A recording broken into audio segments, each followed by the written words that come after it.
En l'occurrence, mon argumentation scientifique, que je vais vous montrer, ira à l'appui de certaines formulations qui intéressent notamment et la grossesse et surtout le postpartum. Hein. Je vais tenter d'élargir la réflexion par rapport à ce qui a été dit hier et ce matin, en vous parlant de nutrition en général. Et notamment, puisqu'il est question d'intervention à deux mains, de vous dire que dans mon expérience personnelle de médecin, qui pendant plus de 20 ans a pratiqué la nutrimédecine, ça c'est le titre de mes ouvrages, j'avais remarqué que de parler de diététique, de parler de conseils nutritionnels, était la meilleure façon de réaliser une confiance réciproque entre le patient et son médecin, ou son praticien de santé, quel qu'il soit. Et je trouve que, en particulier, la situation de la grossesse est une des plus importantes qu'il soit. La femme enceinte mange pour deux, n'est-ce pas? Et donc, c'est pour moi un défi nutritionnel. Et donc, je vais vous parler de nutrition en général, sans trop insister sur ce qui a déjà été dit, sur le magnésium, les oligo-éléments ou autres. Quelques réflexions d'abord de caractère général, pour introduire le sujet. Sur le plan donc culturel, j'aime bien faire des réflexions de type philosophico-scientifique, culturel, et notamment pour dire que la santé n'est pas un don, elle se mérite. Et s'il est un domaine dans lequel cela est bien vrai, c'est précisément la grossesse qui transmet la vie, n'est-ce pas? Et dont le but final est de transmettre un patrimoine génétique, de préférence avec des qualités plus que des défauts. Or, ces défauts existent, il ne faut pas les supprimer. Mais comment favoriser les qualités de l'héritage parental plutôt que les défauts? Par l'alimentation. Il est, par exemple, intervenu en 2011, un congrès du Fonds français d'alimentation sur la santé de l'enfant se joue avant même la conception. Il s'agit là d'une réflexion générale de caractère scientifique qu'on appelle aujourd'hui l'épigénétique, que je vais évoquer d'une façon très simplifiée bien sûr. L'épigénétique, c'est tout ce qui intervient sur l'expression du patrimoine héréditaire par les facteurs environnementaux. Et le premier de ces facteurs, c'est l'alimentation. Quoi de plus beau que le corps humain, n'est-ce pas? Qui transmet la vie et qui se construit pendant la conception, puis qui s'édifie au cours de la vie fœtale, etc. L'alimentation au quotidien en est le moteur principal. Cela a été dit à 2 ou 3 reprises, je ne fais que répéter des choses qui sont d'une évidence fondamentale, bien sûr. Eh bien, pour être en bonne santé, le premier des concepts que je veux mettre en avant, c'est celui sinon de la dualité, mais celui de la complémentarité entre le corps et l'esprit. Il n'y a pas de corps sans idée, mais il n'y a pas d'idée sans corps non plus. L'un va avec l'autre. Et pour faire cette bonne complémentarité, psychisme, physique, il faut se nourrir. Nourriture terrestre d'une part, nourritures affectives d'autre part. C'est Boris Cyrulnik notamment qui nous a bien développé l'idée que la spiritualité, les affects, les émotions, les plaisirs, les peurs, les douleurs, etc.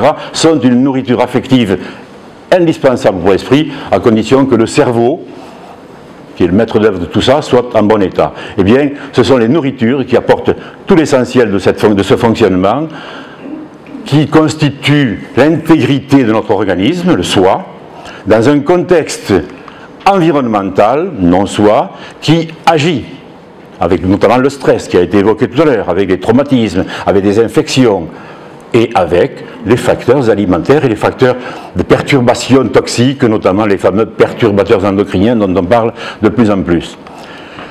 Donc, encore une fois, nutrition, dans ce contexte général appelé épigénétique, une des façons de voir le problème, c'est de parler de nutrigénétique, c'est-à-dire la relation entre l'alimentation et l'expression du patrimoine génétique.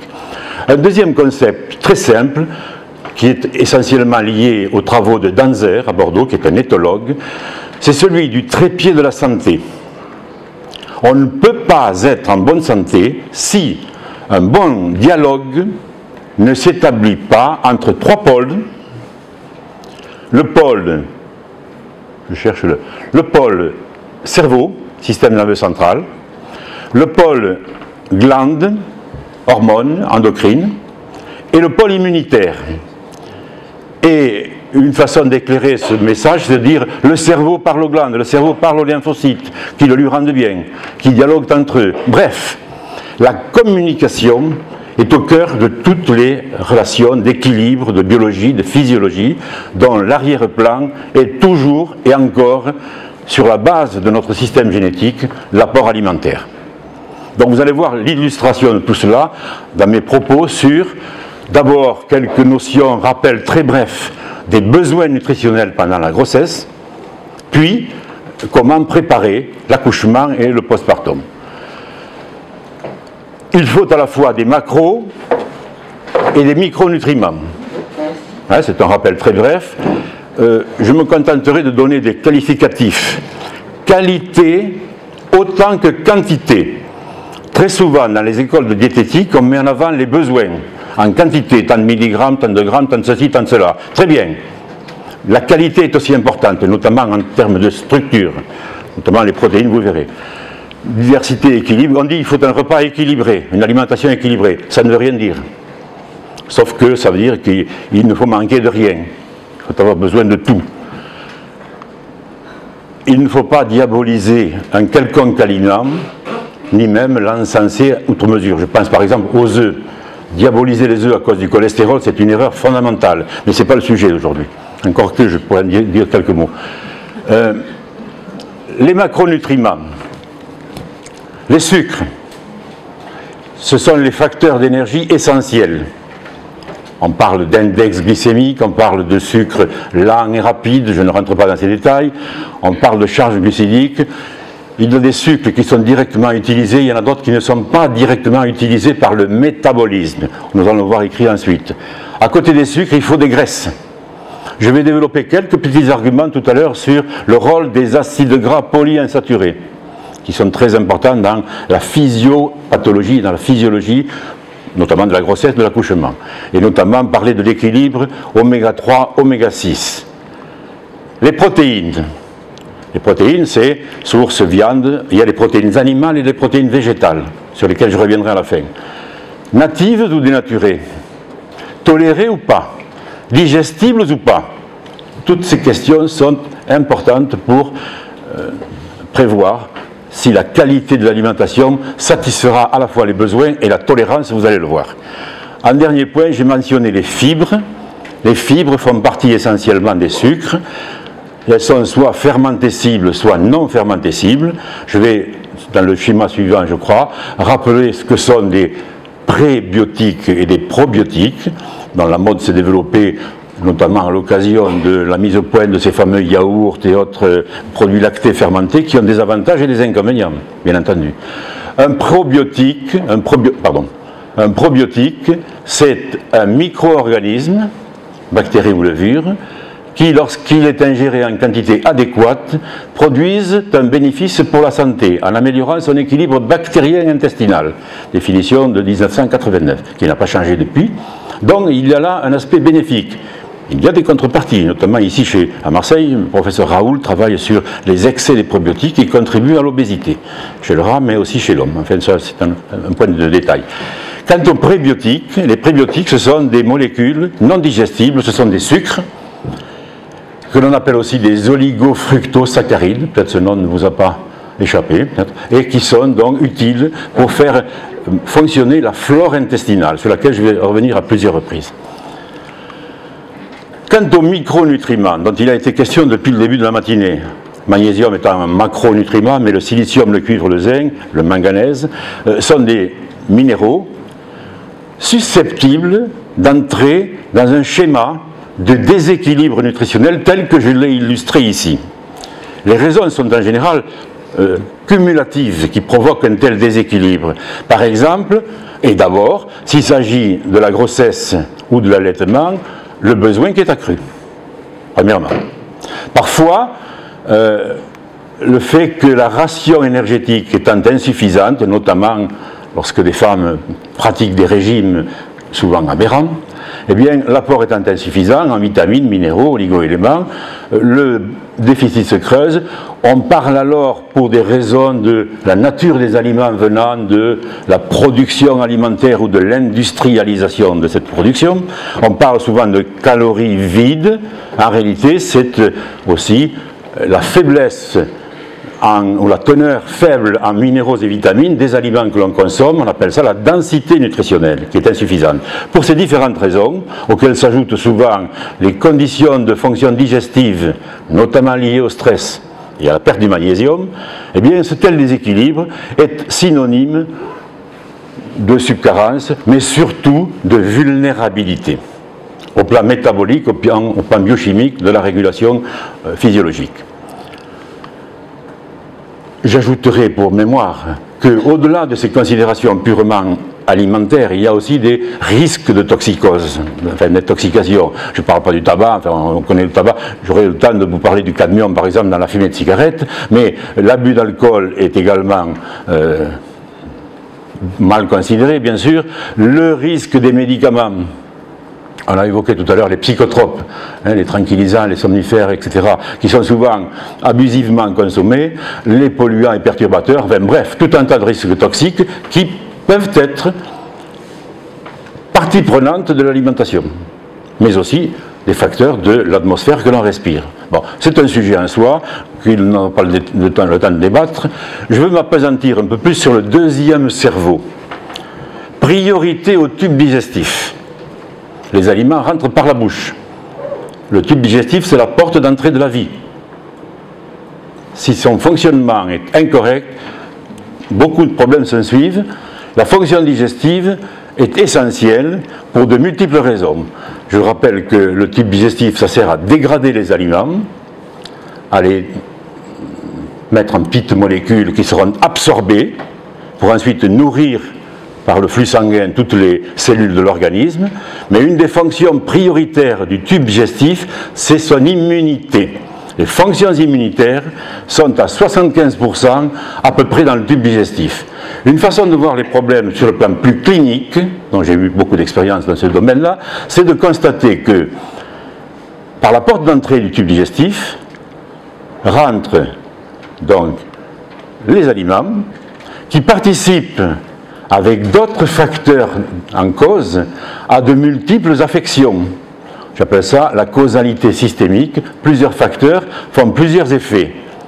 De tous les facteurs environnementaux sur lesquels on peut agir, les aliments sont ceux qui sont les plus accessibles à une action positive. Il suffit de choisir ou corriger l'alimentation. Eh bien, cette notion de causalité mise au service du confort digestif est pour moi une des clés de la bonne grossesse, du bon accouchement, des bonnes suites d'accouchement. Il ne faudrait pas que tant de femmes soient sujettes à des colopathies fonctionnelles, à de la constipation, à des diarrhées, bref, à des troubles du transit, à des douleurs abdominales, etc. Dès qu'il y a ces situations d'inconfort digestif, on ne peut pas considérer qu'on est en bonne santé. N'est-ce pas? Vous connaissez l'expression tous, comment allez-vous? Sous-entendu, à la selle. C'est ça l'expression. L'origine du mot « comment allez-vous » c'est à la selle. Et oui, et selon que vous allez bien ou pas bien, n'est-ce pas, on est bien ou pas bien. Cette immunité digestive que j'évoque devant vous, elle est le fait d'un bon partenariat entre la muqueuse et la flore intestinale. Voici un schéma qui n'est pas de moi, mais que j'ai repris à mon compte il y a de cela déjà plusieurs années, qui évoque l'idée suivante. Si par malheur, si je puis dire, un conflit immunitaire se produit au niveau de la muqueuse intestinale, une fois que l'on a mangé, digéré, etc., Gut Associated Lymphoid Tissue, la muqueuse intestinale qui est tapissée d'une multitude de plaques de Peyer qui produisent des lymphocytes. Je rappelle que l'immunité digestive, c'est 75% de l'ensemble de l'immunité de l'organisme. Pourquoi? Parce que c'est là que rentre l'essentiel de ce qui pénètre dans le corps. On ingère, on incorpore. Donc l'immunité digestive est capitale. Si par malheur un conflit immunitaire se développe au niveau de la muqueuse, avec des activations de populations lymphocytaires, je ne rentre pas dans les détails des T ceci, des T cela ou autre, eh bien on a beaucoup de chances que ce conflit immunitaire inflammatoire, bien entendu, se répercute ailleurs. Et beaucoup d'affections qui touchent soit les glandes salivaires, soit les amygdales, soit les glandes lacrymales, je vais évoquer les syndromes secs et autres problèmes muqueux, et notamment génito-urinaires. Toutes ces affections, dans la quasi-totalité des cas, selon moi, ont une origine digestive.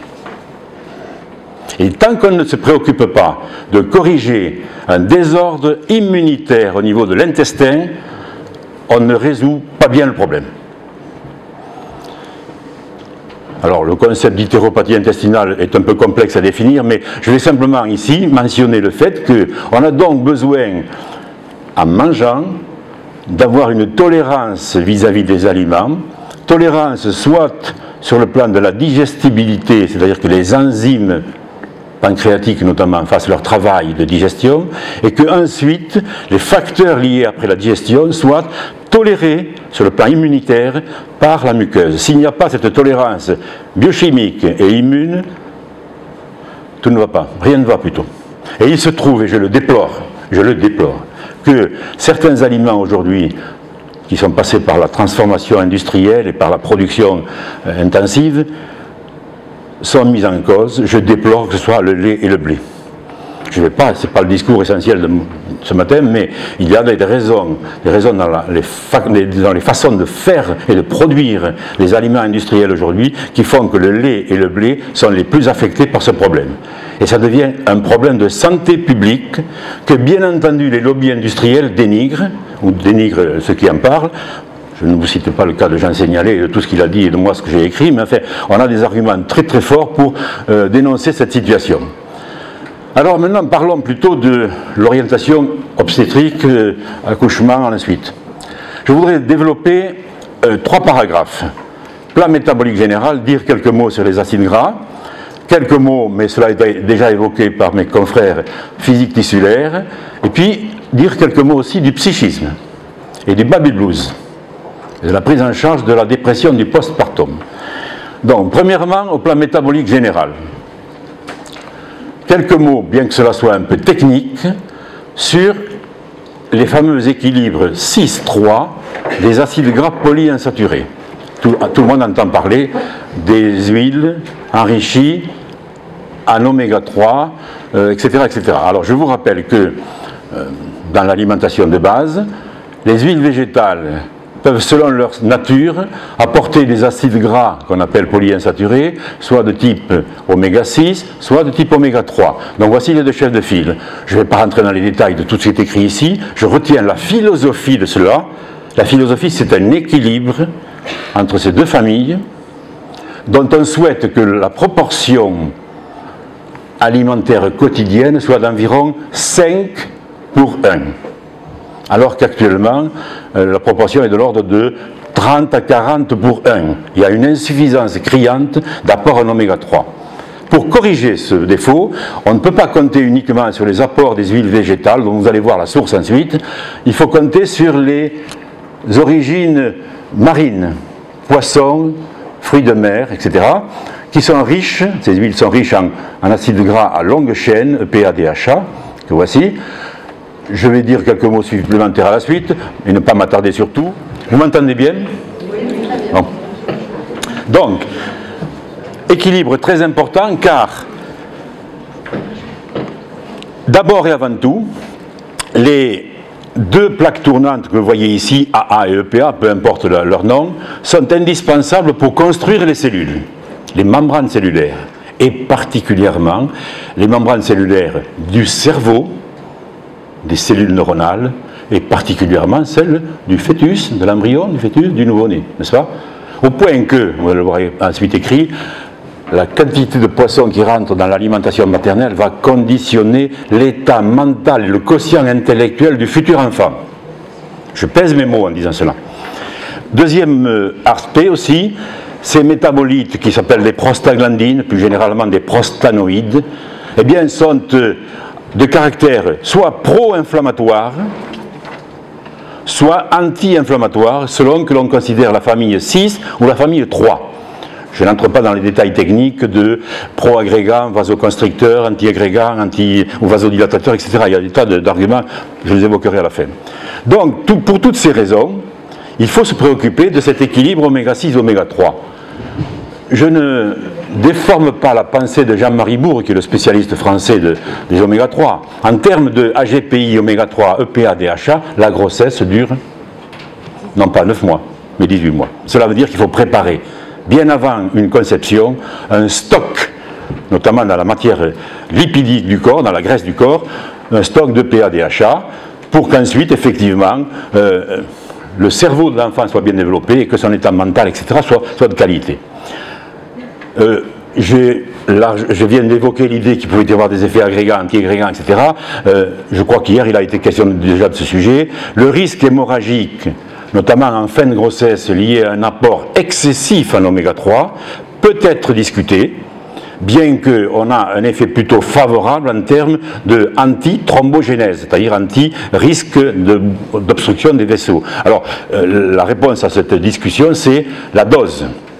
La dose en oméga 3, qui ne doit pas dépasser les 200, 300, 500 mg par jour, par exemple, en plus, si on parle de supplémentation comme nous le ferons après, en plus de l'apport alimentaire classique. Voici par exemple, en matière de oméga 3 et oméga 6 à longue chaîne, pour avoir ce rapport. J'ai dit 1 tout à l'heure, je me suis trompé. C'est un rapport de 5, pardon. 6 sur 3, 5. Et non pas 30 ou 40. Eh bien, vous voyez que par exemple, pour la femme enceinte ou la femme allaitante, ici et là, en matière de oméga 6, il faut que pratiquement il y ait 25% de plus pendant la grossesse par rapport à une alimentation quotidienne en dehors d'une grossesse, mais que pour les acides gras à longue chaîne, qu'on appelle EPA, DHA notamment, il faut plus de 150%. Il faut que l'apport alimentaire soit triplé par rapport à ce qu'il est dans la vie quotidienne. Eh bien ça, c'est un défi nutritionnel. Et donc on ne conseillera jamais assez aux femmes enceintes de manger des sardines, des maquereaux, et du poisson gras, le meilleur poisson, le plus gras. Gras, du bon gras, n'est-ce pas? Les sources des oméga 3, soit marines, soit végétales. Il se trouve simplement que les huiles végétales qui ne contiennent que de l'acide alpha-linolénique ne conduisent aux longues chaînes qu'avec un rendement de 10%. D'où l'intérêt d'apporter directement des huiles de poisson. Ce qui permettra de faire des formulations, notamment lorsqu'on suspecte une carence en apport en oméga 3 à longue chaîne, d'avoir des supplémentations adaptées. Pour ce qui concerne les oméga 6, alors j'ai ici écrit huile de lin, huile de colza, de soja, on pourrait développer tout cela. Concernant les sources d'oméga 6, c'est essentiellement l'acide linoléique ou dérivé. Eh bien, c'est le tournesol, c'est la noix, mais je vais dire quelques mots d'une huile qui est particulièrement intéressante, qui s'appelle l'onagre, qui, avec la bourrache, présente un intérêt thérapeutique. L'huile d'onagre, on peut la considérer comme ayant un effet pro-sécrétant et un effet anti-inflammatoire. En voici l'explication que je vais survoler. Ce schéma que vous voyez là, c'est la chaîne biochimique de la famille oméga 6, avec des noms compliqués, vous voyez ici, linoléique, gamma, diomo, etc. Passons sur les termes techniques. Mais je voudrais simplement dire que si l'on apporte directement par l'alimentation un peu de gamma-linolénique acide ici, et un peu de linoléique, par l'intermédiaire d'un triglycéride, travaux de Horobin, dont le nom est un peu chimique et curieux, peu importe, eh bien on obtient comme cela plus facilement un intermédiaire qui est ici, qui conduit à une famille de prostaglandines qualifiée de 1. C'est tout le discours du docteur Kouzmine, qui il y a 50 ans, 60 ans, avait plaidé pour ce genre d'orientation, sans savoir rien de ce que je vous dis, sans aucune information de caractère biochimique, tel que ce qui était présenté devant vous ici. Eh bien, il se trouve que la synthèse de ces prostaglandines permet de réduire les risques inflammatoires ou allergiques ou d'agrégation des prostaglandines de la famille 3, d'une part, et d'autre part, que ces PGE1 participent avec le manganèse, n'est-ce pas Nicolas? Le manganèse dont tu n'as pas trop parlé tout à l'heure, le manganèse participe à la synthèse des mucopolysaccharides grâce à des glycosides transférases. Et donc, il faut fabriquer des glycoprotéines pour faire des mucus. Le mucus digestif, le mucus vaginal, le mucus du nez, de la gorge, etc. Toutes ces sécrétions sont liées, entre autres, à la vitamine C, au magnésium et aux prostaglandines de type 1. Et donc, c'est intéressant que d'utiliser notamment l'huile d'onagre, qui est plus riche que l'huile de bourrache en ce triglycéride, pour avoir ces effets intéressants. Au plan physique tissulaire, je vais survoler parce que tout un tas de choses ont été déjà dites. Qualité mécanique des tissus, fibro-conjonctifs, si nécessité de cicatrisation, comme vient de l'évoquer Nicolas Blaise. Eh bien, il a cité le collagène, qui est le tissu de soutien majoritaire de l'organisme, dont on peut espérer que sa bonne reconstitution permanente, son bon renouvellement, assure des qualités d'élasticité et de résistance au tissu de soutien. Pour cela, il faut des procollagènes comme la vitamine C, comme le silicium, comme le cuivre. Et aussi, j'aime bien moi citer le cas d'un médicament qui a existé, qui existe toujours depuis très longtemps, qui s'appelle le Madécasol. Le Madécasol, c'est une pommade cicatrisante qu'on peut prendre par voie locale ou par voie générale, qui est extrait d'une plante africaine qui s'appelle Centella asiatica. C'est un des meilleurs réparateurs tissulaires qui soit, le Madécasol. Et donc, les formulations qui utilisent le Centella asiatica sont bienvenues, n'est-ce pas? Et puis il y a l'huile d'onagre. L'huile d'onagre, dont le rôle métabolique et anti-inflammatoire que je viens d'évoquer, participe également du même processus. Sur le plan musculaire, vasculaire, digestif, vasculaire, je crois que ça a été évoqué hier par notre collègue Curté, je n'y reviendrai pas, sinon pour évoquer plutôt les fonctions digestives. Au niveau des muqueuses, trophicité des muqueuses, une des situations les plus importantes pour la grossesse et pour l'accouchement et pour le confort urogénital, c'est bien le problème de la flore vaginale et de la muqueuse vaginale. Eh bien, un des paradoxes de ce discours, c'est que, en améliorant la flore intestinale, en améliorant l'apport alimentaire et donc son immunité, par contre-coup, on améliore la flore vaginale. Parce qu'on oriente l'immunité dans un sens de tolérance, et comme la plaque suivante va le montrer, on réduit le risque de mycose, d'urétrite, de cystite. Donc, très important de penser à tout cela pour l'amélioration de la flore vaginale. Une petite remarque, nota bene. L'équilibre de la flore intestinale de l'enfant dépend de l'équilibre de la flore vaginale de sa maman. À la naissance, c'est par contamination locale du tube digestif de l'enfant, grâce à la flore vaginale de la maman, que se construit l'équilibre de sa propre flore intestinale, que l'on maintiendra en équilibre toute sa vie. Et que les probiotiques que l'on pourra ajouter éventuellement ultérieurement ne feront que stabiliser, améliorer, mais pas modifier. Je parle là sous l'égide des discours de Ducluseau, qui est à l'origine des produits lactés fermentés. C'est un peu technique, bien sûr. Et puis, je répète ce que j'ai dit tout à l'heure, un de mes objectifs dans ce discours, c'est de lutter contre l'atonie musculaire intestinale, contre la constipation ou la diarrhée, contre les facteurs de ralentissement du transit. Mais le transit est perturbé, en général, quand il y a un climat inflammatoire sur la muqueuse. Et que donc il y a ces facteurs, notamment d'intolérance. Intolérance notamment aux produits lactés, bon, et qui produisent ce qui était évoqué dans le petit schéma de tout à l'heure, où vous aviez vu des lymphocytes et des cellules, n'est-ce pas?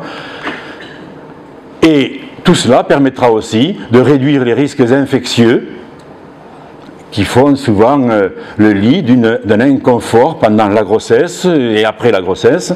Hein. C'est un problème d'immunocompétence générale, locale.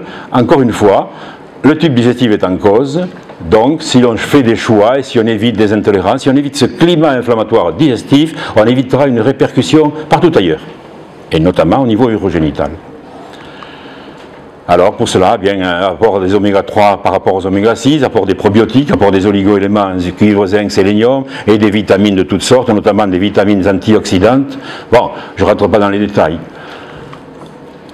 Mais je veux conclure ce paragraphe sur le plan métabolique, enfin sur le plan intervention pendant la grossesse et après l'accouchement, par l'idée suivante. Aujourd'hui, on en arrive à l'idée qu'une alimentation trop industrialisée, trop transformée, trop manipulée, trop perturbée, etc., crée un climat inflammatoire, et je n'hésite pas à parler maintenant d'un concept d'alimentation pro-inflammatoire, qui, par la nature de ces aliments, auxquels se rajoutent évidemment des facteurs psychiques et des facteurs infectieux, perturbe cet équilibre flore-muqueuse, avec toutes les conséquences sur la perméabilité, et si un processus d'inflammation locale se perpétue, se pérennise, il y a beaucoup de chances pour que cela affecte d'autres cibles tissulaires.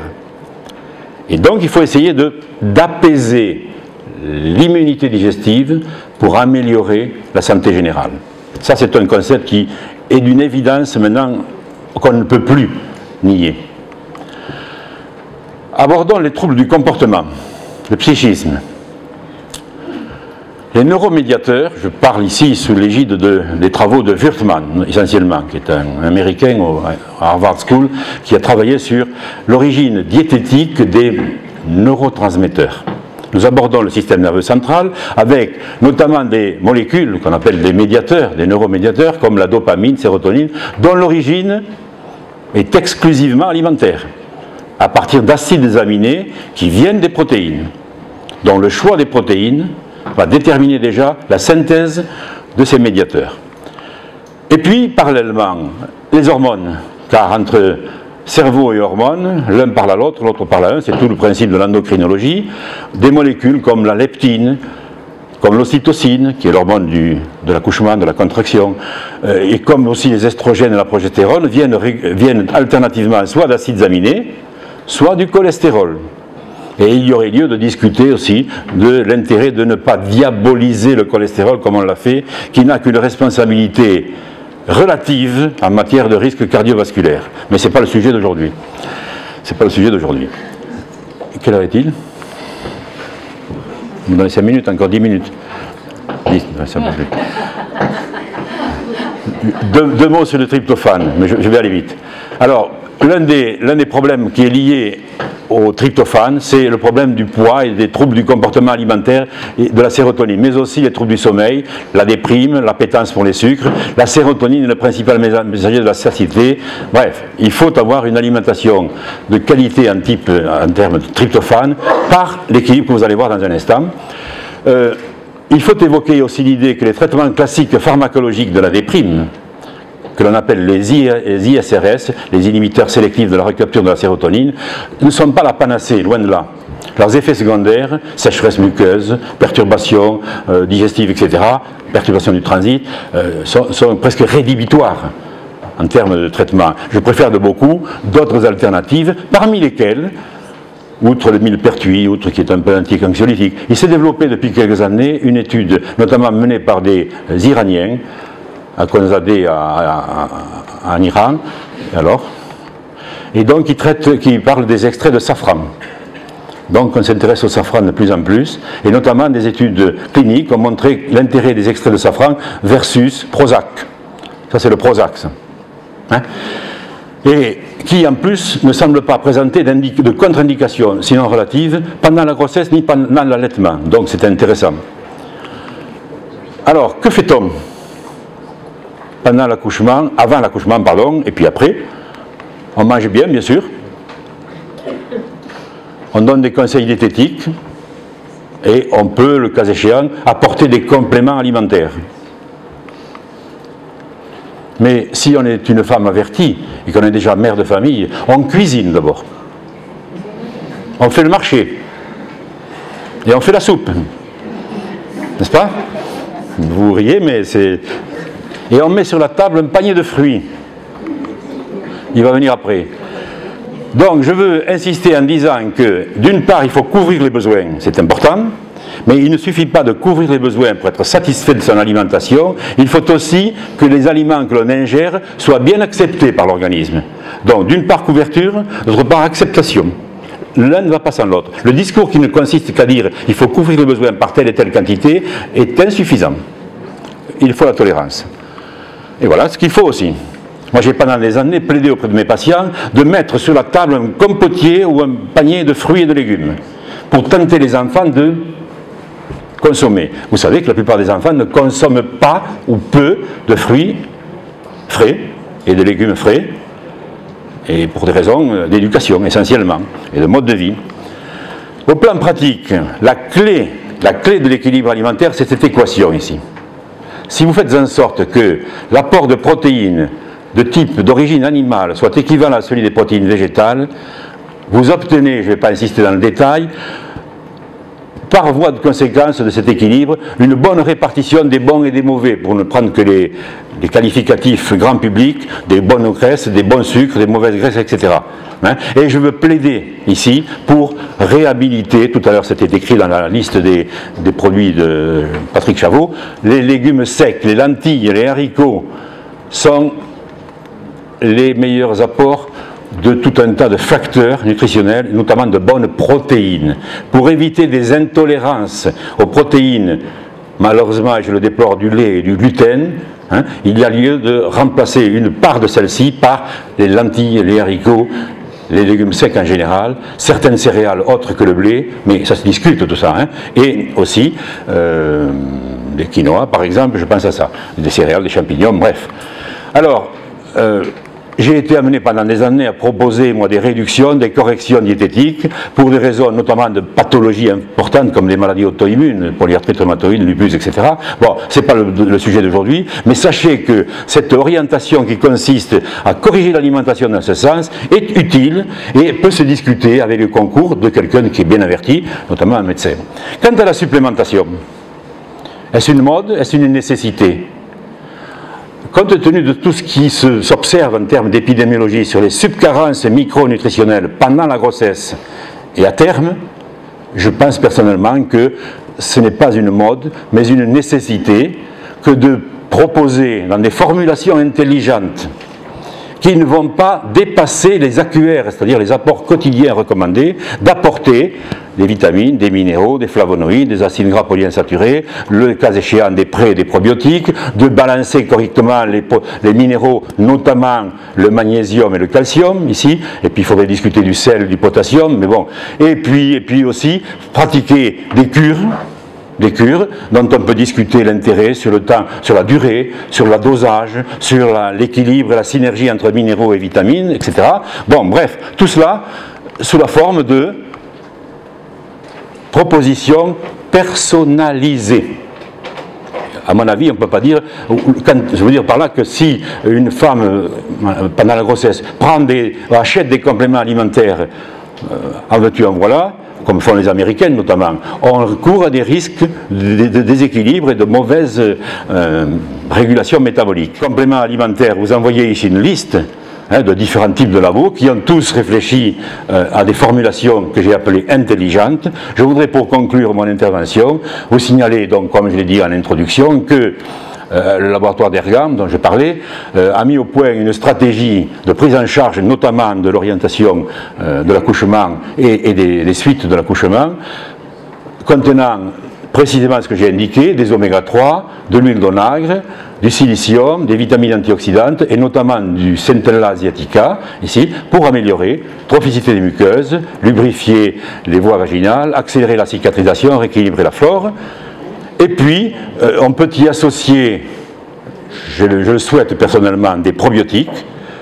Dans des formulations anciennes, ce probiotique était associé à la formule de départ, c'est plus le cas maintenant, bon, c'est un problème de labo. Et puis, il est intéressant aussi d'utiliser l'huile d'onagre en traitement local, au niveau du périnée notamment, en termes de massage, par exemple, pour cicatriser, pour améliorer le confort et éviter les inflammations. Et puis, simultanément, on peut également, grâce à un extrait de safran formulé dans un produit qui s'appelle Safren, contribuer à ne pas utiliser des antidépresseurs classiques, pharmacologiques, pour réduire les risques du baby blues. N'est-ce pas ? Voilà, ma conclusion, c'est que la première recommandation en termes de grossesse et de postpartum, c'est de penser à l'alimentation. Est-ce que les sages-femmes que vous êtes, toutes là, peuvent participer à ce discours? Moi, je le pense. Hein, je le pense. Les sages-femmes, vous êtes en premier plan pour essayer de conseiller au mieux les femmes en question. Moi, je vous vois davantage, soit à domicile, soit dans votre cabinet, faire ces conseils, plutôt que de laisser cela à des cliniques du Périnée, dont j'ai lu, je ne suis pas du tout spécialiste de la question, mais dont j'ai lu qu'il y avait de plus en plus de technicité et de tests et d'analyses, mais qu'en aucune manière on ne parle d'alimentation. Qui parle d'alimentation dans les services de cliniques du Périnée à l'hôpital ou dans des cliniques privées? Qui en parle? Eh bien, c'est votre rôle que de parler du bien manger. La santé de la mère se mérite, mais celle de l'enfant. Ma conclusion, c'est ça, elle se mérite. Et si pour cela vous est bien conseillé, eh bien, il faut faire des choix alimentaires. La supplémentation est utile. Merci de votre attention.